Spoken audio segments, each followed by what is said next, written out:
Danny Flexen for Seconds Out here with WBO #1 contender at super lightweight, Jack Catterall. You've been hearing that description probably for longer than you'd like, haven't you? Yeah, it's been a while. It's long overdue and probably delayed even more now, but we'll get there. What have you been led to understand? Because obviously the champion Ramirez was making defence of his a mandatory defence of his other belt. He's defending both, but it was mandatory for the other organisation against Victor Postol. That's now been Yeah, postponed twice. As far as you're aware, as soon as they have that fight, you're next in line, right? that's what I'm under the impression of. I believe Frank's made a few statements in the last couple of months saying that fight's got to be next. So I'm under the impression it's got to happen. Obviously, we've still got to get round to the Postol fight happening. But there is also, we know there's talk of a unification fight between Josh Taylor and Ramirez. Granted, he wins that fight against Postol, which I think is a tougher fight than a lot of people think. And obviously, Josh has got to get his mandatory out the way first. So there's a lot going on in the division, but I'm #1, so hopefully I get my shot. How disappointed would you be if he ended up vacating the title? You'd still get your world title shot, of course, which is the dream, but it wouldn't be the mega fight against Ramirez. Yeah, it wouldn't be the mega fight, and obviously it'd be nice to fight for the 2 belts instead of 1, mandatory for the WBO one. But I can't see him vacating that belt to go into a fight with Taylor with 1 belt, and Taylor obviously having the 2 belts. So I don't know. Like you said, I don't think if I got to fight for the world title, that's what I've worked towards. It'd be nice to fight Ramirez, who's had the belt, had a couple of defences, but what will be will be. How hard has it been to kind of keep ticking over while you've been waiting for the fight? Because you want to keep testing yourself to stay at a high level you've achieved, but you don't want to take unnecessary risks when you've got a world title shot in the bank. Of course, that was always the dilemma we've come across for the last couple of fights. I boxed in Dubai in November, and then before that, April in London.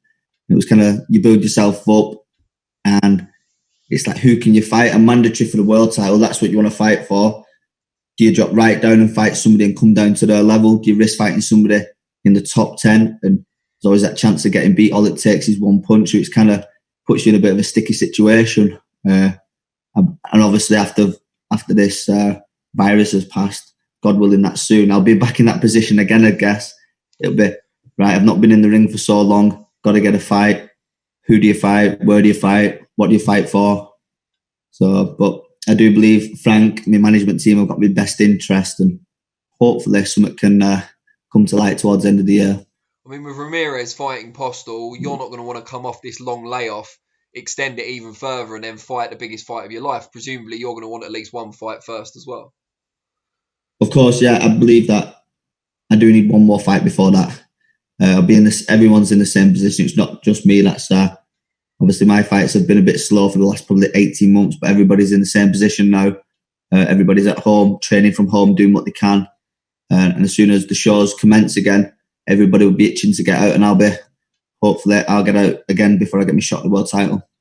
Training-wise, how much have you been able to do while you've been at home and restricted in terms of going out and things like that?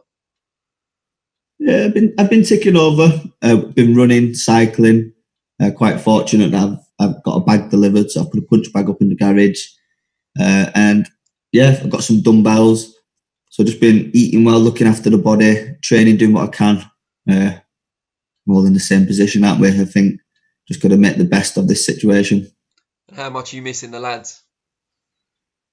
Yeah, it's quite mad. You go from driving to the gym every day, having a coffee with the lads, training, having a crack, and then you're just at home.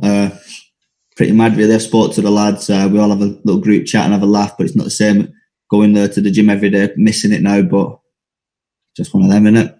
You've got a new addition joining you when you go back. We have indeed. Big white rhino. That'll be interesting. So yeah, looking forward to just getting back in the gym, everybody getting fight dates and putting the work in. If ever a fighter seemed to fit in a certain gym, it seems to be Dave Allen in that gym. Definitely, I think been talked about in the past about him joining the camp, and Jamie rang us and we had a talk, and he was explaining things. And I think it fits for Dave. I think, although our gym, there's a lot on social media, and we do have a really good laugh and everybody gets on, the hard work gets done. And I think it's got to be that right environment for certain people where you fit in, you have a laugh, but you get to work. I think it'll work well for Dave.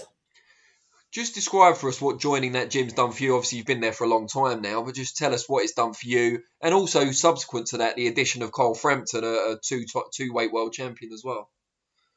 Yeah, it's been massive for me. I think one of the main reasons I joined, I needed that new lease of life, and it definitely gave me that.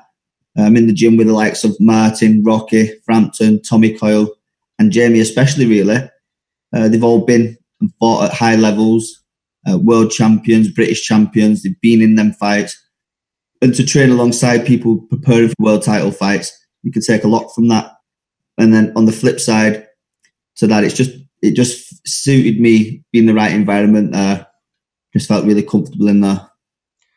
And what's the ultimate dream? Is it simply the world title at super lightweight, or do you have ambitions to go through the weights or to unify? What's kind of your specific dream?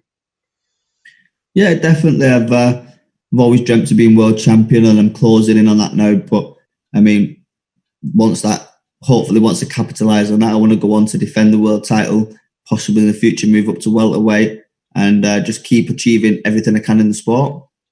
Brilliant. Well, really appreciate your time during this crazy period we're all going through, and hopefully I can get up to the gym once all this is over. Yeah, definitely. No, thank you for the call, and like you said, when it's all back to normal, definitely come up to the gym and have a catch up.